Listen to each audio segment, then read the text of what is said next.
first review of the graphic comic. I did a TBR, to be read, that's what it means, for May and June, and this is one of the graphic comics I wanted to read.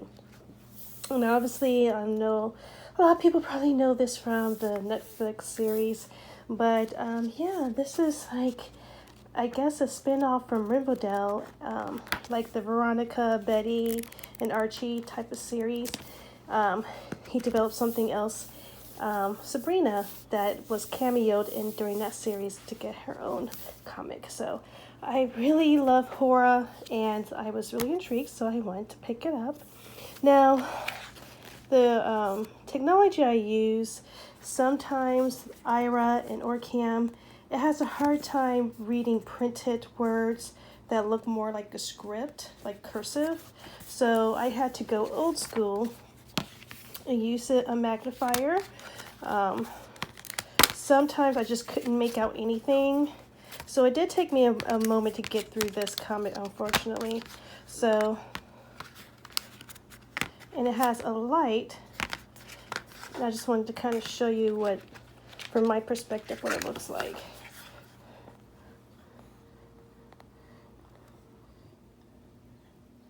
So it might be blurry on your end, but it helps me see it a lot better.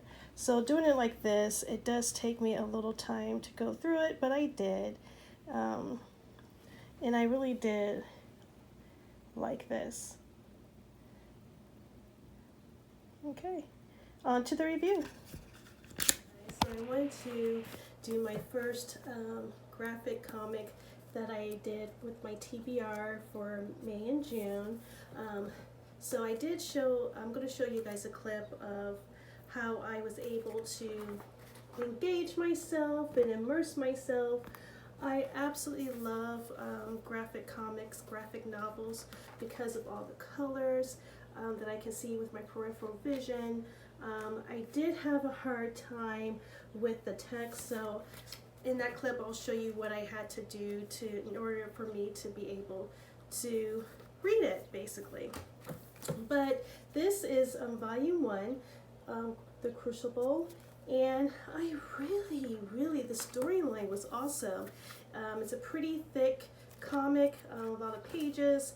It has 5 chapters, and basically it goes from Sabrina showing her like origin story with her parents, her father and her mother, and how her father kind of just basically, the way I got from here, it wasn't, he didn't, I don't know if he loved Sabrina's mom.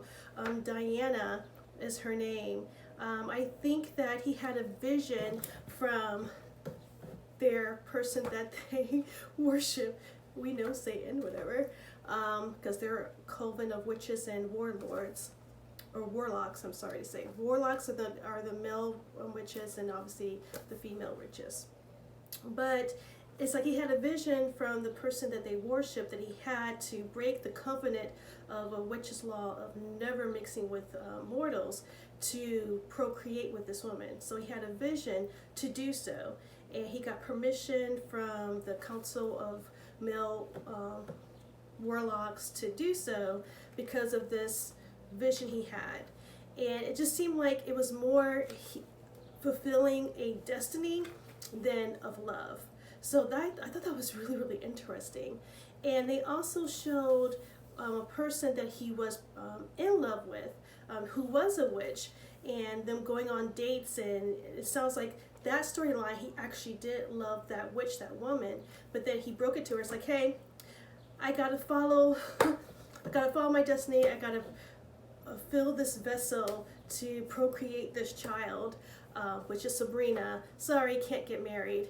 And she committed suicide, and then it was so weird. Somehow it kind of like jumped with the Archie, like the Veronica, Betty, and Archie timeline. They were in the story.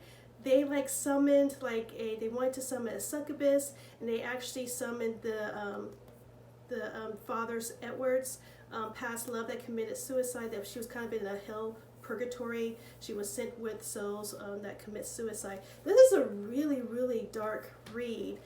It's not meant for kids at all. I was just kind of really surprised. But anyway, so it starts when Sabrina was born, her origin, and then how her dad all of a sudden like disappeared, and she was with her two aunts that raised her, and her aunts being witches. And they brought to, they didn't just outright say it, sometimes they did actually, but like the witches are cannibals, they call it sweet meat, and they drink human blood and they eat human flesh. And that was very interesting. And Sabrina knows that she's a witch or half-breed, which is derogatory towards her. And yeah, just like, and then it goes all the way up to her 16th birthday, where at 16 she goes through baptism. Well, she doesn't really go through it.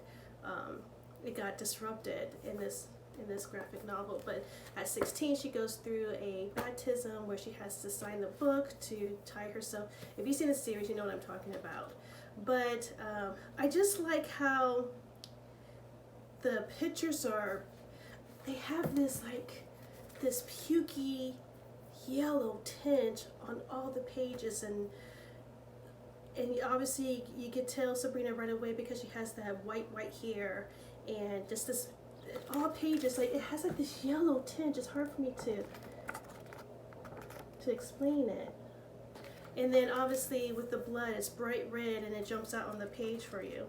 But I was kind of surprised. I did not know that Riverdale or the Archie series was linked to Supernatural, because they showed Veronica and Betty, that's in the Archie series, in this comic, being young witches and doing spells and summoning a succubus and just being very active in the occult.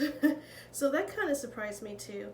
And her love interest, Harvey, obviously is in this book, but yeah, he dies a very vicious death, and then she brings him back, and he's not the same entity as he was when he passed. So I don't know, this is extremely dark. The drawings and the artwork are absolutely beautiful. I love the yellow tone to it. Kind of gives you that, I don't know, like you feel like you're always in like in the dark but illuminated by sickly candlelight, which is so perfect for the aesthetic of witchcraft, I think. But I really enjoy it. I'm definitely gonna get the second volume to continue. But yeah, I definitely give it a B+. I really did enjoy it. And I like things spooky. Oh, another thing that really surprised me are the undertones of Rosemary Baby. Like at the very beginning of this novel, of this comic, Edward, Sabrina's dad, had his mother committed to a mental hospital. He did something to her brain where she was not able to be coherent, and she was like out of it, and then he had her committed to a hospital in the very beginning of the book.